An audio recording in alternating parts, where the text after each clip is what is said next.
que ficou famosa aqui na região, deflagrada pela Polícia Federal e pelo Ministério Público. Supostos desvios de verbas públicas, né? Definitivamente, a senhora tem ou não tem envolvimento nessas questões, tá?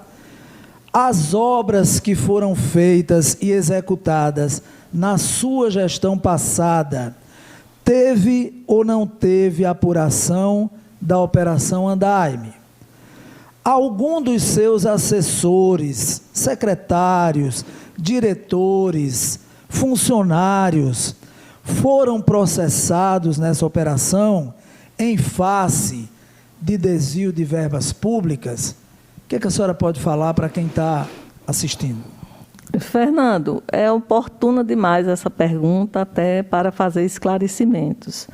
Nós construímos obras com recursos do governo federal em Cajazeiras, e essas obras, a maioria delas estão prontas, foram avaliadas, e, inclusive, tão bem avaliadas que o gestor atual começou a concluí-las, né? Teve de concluir essas obras.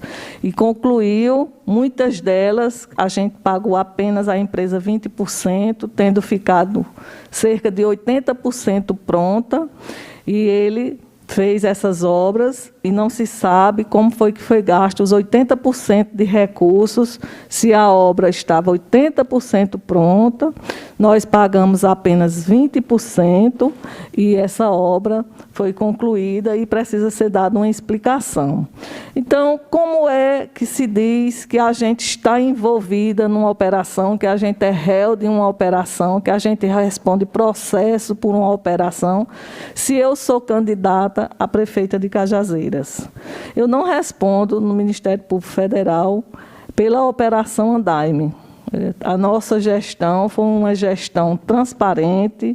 As pessoas que licitaram e ganharam a licitação tiveram a oportunidade de fazer essas obras e, por algum motivo, passaram a ser feitas por outros empresários. Mas nas nossas obras não teve sobrepreço, não teve desvio de recursos, e as obras, as que eu terminei, estão prontas e foram aprovadas, e as obras que estavam para terminar foram algumas concluídas, outras estão para concluir. Inclusive, quero dizer aqui que o CAPS AD3 em nenhum momento esteve envolvido na Operação Andaime e até hoje não foi concluído. O dinheiro da escola de Divinópolis, que deixamos em conta, faz 4 anos que se arrasta aquela obra lá e não foi concluída.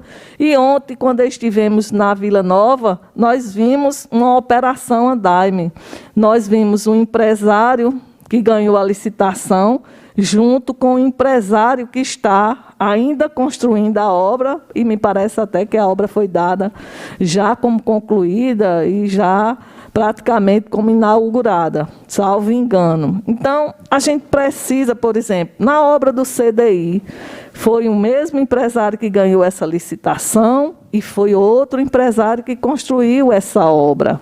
Nós temos aí várias pessoas que são réus e rés na Operação Andaime. Nós temos, por exemplo, de citar que 2 ex-prefeitos estão envolvidos, né? Não estamos aqui dizendo que ninguém é culpado, porque só quem pode dizer quem é culpado e quem é inocente, a justiça. A justiça, e todas as pessoas têm direito a fazer as suas defesas.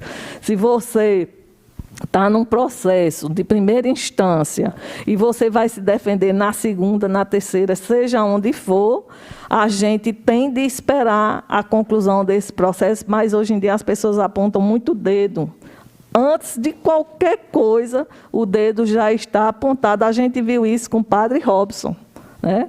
Que o processo iniciou, foi cancelado, e quem foi que pediu desculpas a padre Robson? Então, a gente precisa ter muito cuidado quando a gente vai fazer acusações, quando a gente vai dizer que alguém é culpado, porque é necessário que se espere que a pessoa apresente as suas provas, que a pessoa prove a sua inocência ou a justiça prove a sua culpa para que você possa fazer com que seu dedo seja apontado para as pessoas. Cuidado, a lei de Deus é forte, é firme, e só Ele para nos julgar e para nos dar a honra de sermos prefeita de Cajazeiras, só Deus, só Deus. E depois o eleitor de Cajazeiras. Nós precisamos ter muito cuidado quando a gente acusa as pessoas. São acusações infundadas, são vídeos feitos de forma mesquinha, acusando, mostrando partes de processo como se o nosso nome estivesse envolvido. Foram 170 licitações em todo o estado da Paraíba. Não foi só em Cajazeiras. Inclusive, a gente não faz aqui nenhum tipo de acusação a nenhum gestor ou gestora que esteve sendo levado o nome para a Operação Andaime, porque eu acredito na inocência da pessoa até a prova em contrário. Então, é necessário que a gente tenha essa compreensão. Se eu não pudesse ser candidata, se eu fosse ré, né, tivesse algum processo e tivesse alguma condenação, todo mundo sabe que a pessoa não pode ser candidata ou candidata em período eleitoral. Meu pedido foi deferido pela Justiça Eleitoral e estou candidata a prefeita de Cajazeiras, tenho orgulho disso.